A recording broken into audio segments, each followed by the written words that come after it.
যেদিন শপথ দিয়েছে তার সেদিনই বোধ হয় প্রথম আলোতে আমার একটা এই যে 400-500 শব্দের একটা আমার লেখনী বেরিয়েছে, সেখানে আমি এই প্রশ্নটার উত্তর দিয়েছি যে আমি বলেছি যোগ্যতা সৃষ্টি।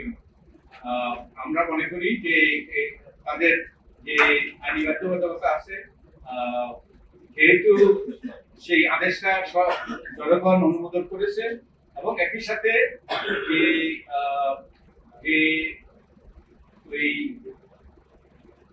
৪৮টা বিষয় যেগুলো নিয়ে গণভোট হয়েছে এগুলো জনগণ অনুমোদন করেছে গণভোটের মাধ্যমে। তো এই আমি মনে করি যে তাদের এই ইয়ে তাদের শপথ না নেওয়ার কারণে জটিলতা সৃষ্টি হয়েছে।